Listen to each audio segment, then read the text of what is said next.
Mahi grand parents వాళ్ళ వయసు రీత్యా బయటకు వెళ్ళడానికి ఇక ఓపిక లేకపోవడంతో ఇంట్లోనే పరిమితమయ్యారు. వారికి ఎలాంటి ఇబ్బంది లేకుండా వాళ్ళ కోసం కేర్ టేకర్స్ని అరేంజ్ చేశాడు. తన్వికి ఇంట్లో బర్డెన్ లేకుండా హెల్పర్స్ని పెట్టాడు. ఉదయ్ ఆఫీస్లో స్ట్రెస్ పడకుండా అతని కింద అసిస్టెంట్ని పెట్టాడు. అతని ప్రతి ఆలోచనకి ముగ్ధురాలవుతుంది వైష్ణవి. ఎంత చక్కగా ఆలోచన చేస్తాడు. ప్రతి ఒక్కరి గురించి తన భర్త మీద కాస్తంత గర్వంతో పాటు అలాంటి వ్యక్తికి తన భార్య అయినందుకు సంతోషంగా ఉంది. తన్వి, చందన, ఉదయ్ పెద్దవాళ్ళ దగ్గరే వదిలి మిగిలిన వాళ్ళంతా తిరిగి ఇండియా వచ్చారు. మహిధర్ చెప్పినట్టే వచ్చిన వారానికి జమున, జయదేవ్ గారు, ప్రసన్న సుబ్రహ్మణ్యం గారిని 2 వారాలు యాత్ర వెళ్ళడానికి రెడీ అయ్యారు. వాళ్ళ కోసం అన్ని ఏర్పాట్లు చేశాడు. పెళ్ళైన దగ్గర నుంచి పిల్లలకు కలిసి గడపడానికి సరైన టైం దొరకలేదని అర్థం చేసుకున్న పెద్దవాళ్ళు త్వరలో వాళ్ళని గ్రాండ్ పేరెంట్స్గా ప్రమోషన్ ఇవ్వమని దేవుణ్ణి అడగడానికి ఆనందంగా తీర్థయాత్రలకు స్టార్ట్ అయ్యారు. ఒక్కరోజు సాయంత్రం బయట సన్నగా చినుకులు పడుతున్నాయి. టెర్రస్ మీద స్వింగ్ చైర్లో మహిధర్ ఒడిలో ఉంది వైష్ణవి. ప్లెయిన్ రెడ్ శారీలో ఉంది.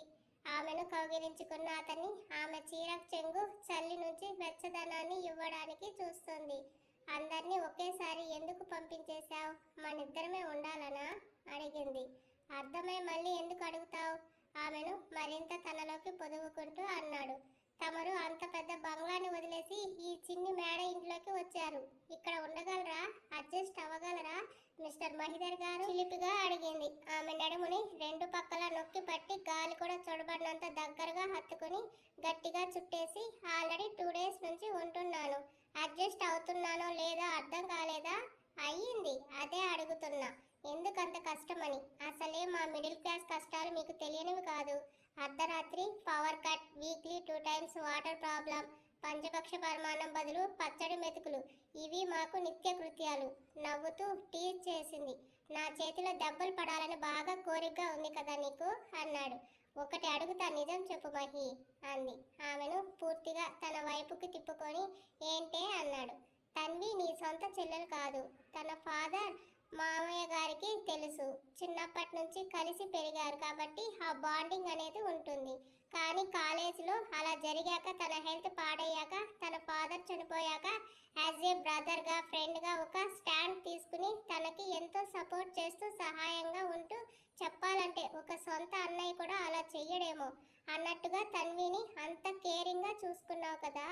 ఆడపిల్ల పట్ల అంత సున్నితంగా ఉన్న నువ్వు నాతో ఎందుకలా హ్యాష్గా బిహేవ్ చేశావు?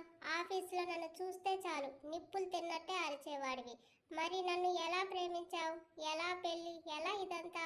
నిజం చెప్పాలంటే ఆఫీస్లో చేరే వరకు నువ్వు ఎవరో కూడా నాకు తెలియదు. నీతో నాకు పరిచయం కానీ శత్రుత్వం కానీ లేదు. మరెందుకు నన్ను చూస్తే ఎప్పుడు అలా సీరియస్గా ఉండేవాడివి? కావాలని పనిష్మెంట్ ఇచ్చేవాడివి అని అడిగింది. ఇప్పుడు ఇవన్నీ ఎందుకు అడుగుతున్నావే? ప్లీజ్ చెప్పు, తెలుసుకోవాలని ఉంది. ఫస్ట్ ఆఫ్ ఆల్ నేను టార్చర్ చేసింది ఎందుకో తెలుసా? నువ్వు ఆ సందీప్ గాడి ఎక్స్ గర్ల్ ఫ్రెండ్ కనుక అనగానే ఆమె చివాళ్ళ చూసి అని నీకు ఎవరు చెప్పారు అని లేవబోతే కదలకుండా పట్టుకుని చెప్పేది వినవే అన్నాడు. వినను పో అని విడిపించుకోవాలని చూసిన తన రెక్క పట్టుకొని ఓవర్ చేయకు, నోరు మూసుకొని కూర్చో అనగానే పిల్లి పిల్లలా ముడుచుకుంది మూతి. సరే, గర్ల్ ఫ్రెండ్ కాదు, పెళ్లి చేసుకోవాలి అనుకున్న అమ్మాయివే కదా, వాడితో పెళ్ళికైతే రెడీ అయ్యావుగా అన్నాడు. అది నేను ఇష్టపడి కాదు మహి, అమ్మ వాళ్ళకి మాయ మాటలు చెప్పాడు. బాగా చూసుకుంటాను, నేను కూడా అతన్ని ఇష్టపడుతున్నానని.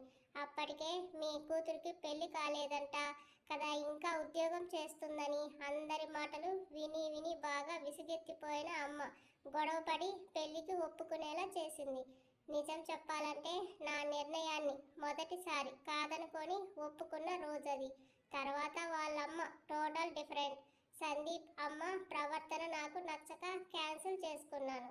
ఎప్పటికీ నా ఇండిపెండెన్స్ని వదులుకోకూడదు అని మళ్ళీ జాబ్లో జాయిన్ అవ్వాలని ఇంటర్వ్యూస్ పడటంతో మీ ఆఫీస్కి వచ్చాను అని తన వరకు జరిగింది చెప్పింది. నీకు ఆ ఇంటర్వ్యూ మెయిల్ పంపించింది నేనే అన్నాడు మహి. తెలుసు బాబు తెలుసు అంది వైష్ణవి. ఎలా తెలుసు అన్నాడు. మాటల సందర్భంలో మీ పాత పిఏ చెప్పారు. అందరికీ అఫీషియల్ వెబ్సైట్ నుంచి మెయిల్స్ వెళ్తే నాకు తమరి పర్సనల్ అకౌంట్ నుంచి మెయిల్ వచ్చింది. అది కూడా నాకు స్పెషల్గా. తర్వాత అతన్ని పీకేసి నన్ను పిఏగా చేసుకున్నారుగా. అవన్నీ తెలుసుకోలేనంత చిన్న పిల్లని కాదు నేను. కానీ ఏం చేశానని నన్నెలా టార్చర్ చేశావు? హోల్ నైట్ అంతా ఫైల్స్ చూసుకుంటూ నడుము పడిపోయింది తెలుసా అని చిరుకోపంగా చెప్తుంటే ఆమె వెన్ను మీద మసాజ్ చేస్తూ కిస్ ఇచ్చాడు. డోంట్ నో, నువ్వు ఆ సందీప్ని పెళ్లి చేసుకోవాలని క్యాన్సిల్ అవ్వడంతో బతికిపోయావని ఇప్పుడు కూడా అనుకుంటానే.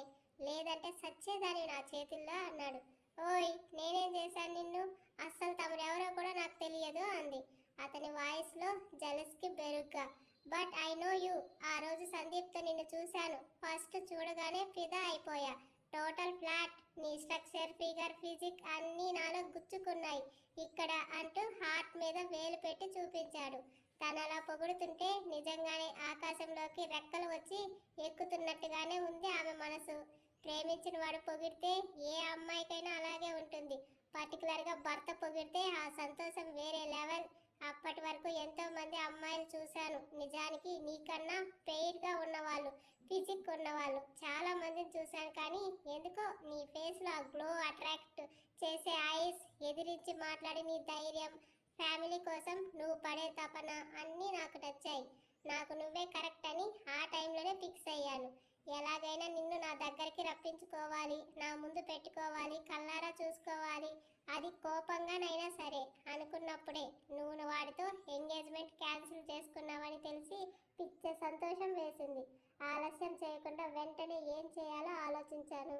నీకు జాబ్ లేదని తెలిసి నా ఎంప్లాయీగా వచ్చేలా చేశాను. ఇక్కడ కూడా నీ తెలివితో నన్ను మెప్పించావు. నవీన్తో నువ్వు మాట్లాడినా తట్టుకోలేకపోయాను.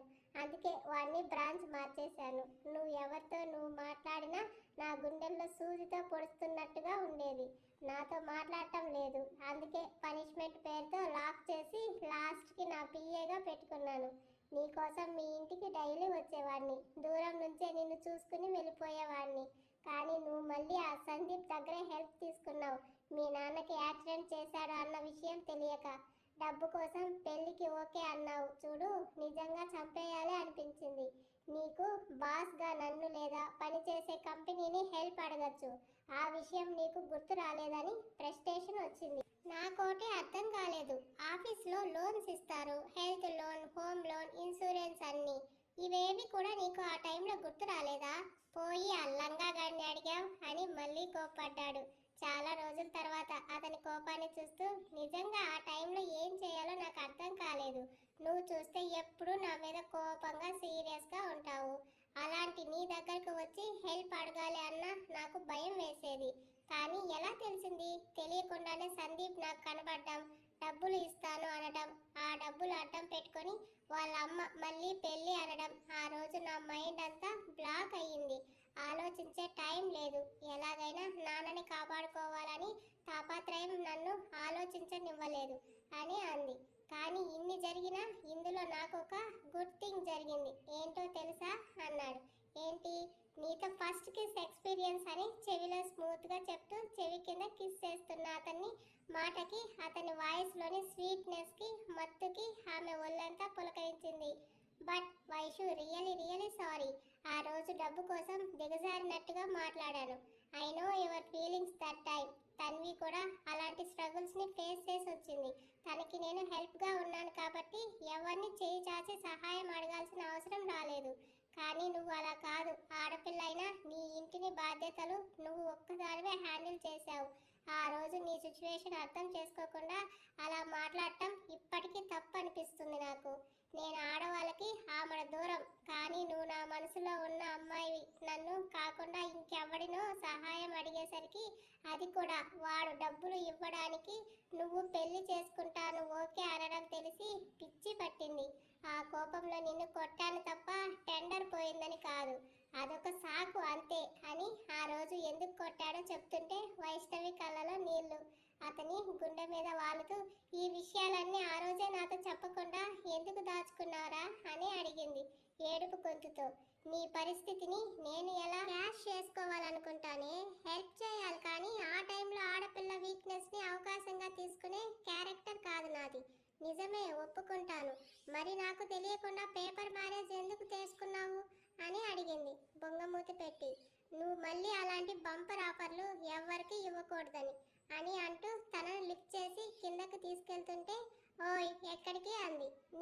నా ప్యార్ పొంగుతుంది. లేట్ చేస్తే వరద ఉధృతి ఎక్కువ అవుతుందని నాటీగా చెప్తున్నా. మహి మెడ చుట్టూ చేతులు వేసి మీరు కూడా ముద్దస్తున్నారు. కాకపోతే 2 డేస్ నుంచి బాడీని పాపడ్లా నలిపి వదిలావు. పెయిన్ కిల్లర్ వేసుకున్నా తగ్గట్లేదు. ఇవాళకి సెలవు ఇవ్వరాదు అని అంది గోముగా. తీసుకెళ్లి నేరుగా బెడ్రూమ్లో దించి కంట్రోల్ తప్పుతున్నానే, అర్థం చేసుకో.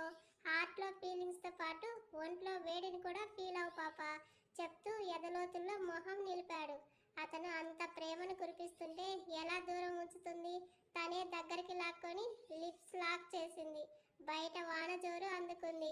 ఒకరి మీద మరొకరికి ఉన్న ప్రేమ కూడా ఆ వానకి పోటీగా కురిసింది. అది తెల్లవార్లు విరామం లేకుండా కొనసాగుతూనే ఉంది. Time 5 AM. మహి వదలవు. అప్పటికి 3వ సారి అడగడం. ఇంకాసేపు పడుకో. ఇవాళ ఫ్రైడే పూజ చేసుకోవాలి. పతి పూజ చేసుకో. నైట్ నుండి చేసుకుంటూనే ఉన్నాగా విత్ బొంగమూతి. ఇప్పుడు కూడా కంటిన్యూ చేయి. ఎముకలు విరిగిపోతున్నాయి మహి. పుత్తూరు తీసుకెళ్లి కట్టిస్తా. అంతేగాని వదలవు.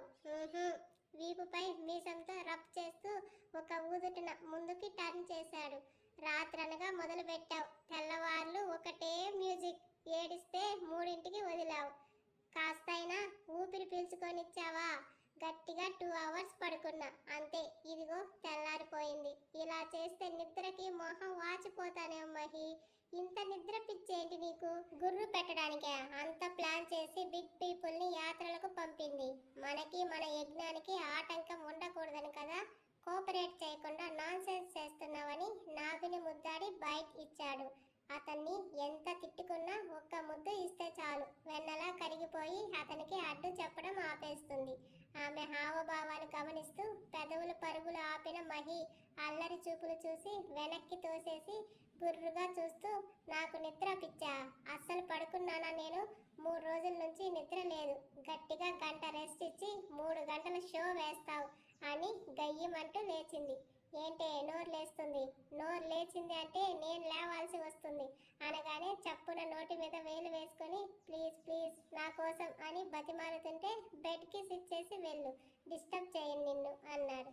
ముందుకు వచ్చి చంపకి ముద్దు పెట్టి 4 పంటి ఘాట్లు గిఫ్ట్ చేసి మహి లేచేలోపే చెంగున బయటకు వెళ్ళిపోయింది సారీ అంటూ. నవ్వుతూ ఇడియట్ అని దిండుని గట్టిగా హక్ చేసుకుని నైట్ నుంచి విరామం లేని శ్రామికుడిలా చేసిన పోరాటానికి నిద్ర ముంచేయడంతో మత్తుగా నిద్రపోయాడు. ఇల్లంతా మాపేసి వాకిట్లో నీళ్లు చల్లి ముగ్గు పెట్టి సెకండ్ బెడ్రూమ్లో ఫ్రెష్ అయ్యి మెరూన్ చీరకి గోల్డ్ కలర్ బ్లౌజ్ వేర్ చేసి తలకి టవల్ చుట్టుకొని పూల సజ్జా తీసుకొని గార్డెన్లో టెర్రస్ మీదకి వెళ్ళి బుట్ట నిండా పూలు కోసుకొచ్చింది. అంతకు ముందు ఫిష్ మార్కెట్లా ఉండే ఆ ఏరియా ఇప్పుడు కమ్యూనిటీలా ఉంది. ఒకరింటికి సంబంధమే ఉండదు, కానీ పక్క పక్కనే ఉంటాయి. ఎంత ప్రశాంతంగా ఉంది. అప్పుడైతే నిద్ర లేచినప్పటి నుంచి అరుపులు, గోలలు, కేకలు, ఎవరింట్లో ఎవరు ఏం చేస్తున్నారా, ఎవరి ఇంటి ముందు ఎవరు ఎంత పెద్ద ముగ్గులు వేశారా అని చర్చలు, వాదనలతో ఉదయమే విసిగెత్తిపోయేది ప్రాణం. ఇప్పుడు వచ్చి 3 రోజులు అయ్యింది. అస్సలు తామున్నామన్న సంగతి కూడా ఎవ్వరికీ తెలియదు. అంత ప్రశాంతంగా ఉంది. పూలు కోసుకొని కిందకు వచ్చేసరికి అప్పుడప్పుడే సూర్యుడు పలకరించడానికి వస్తున్నాడు.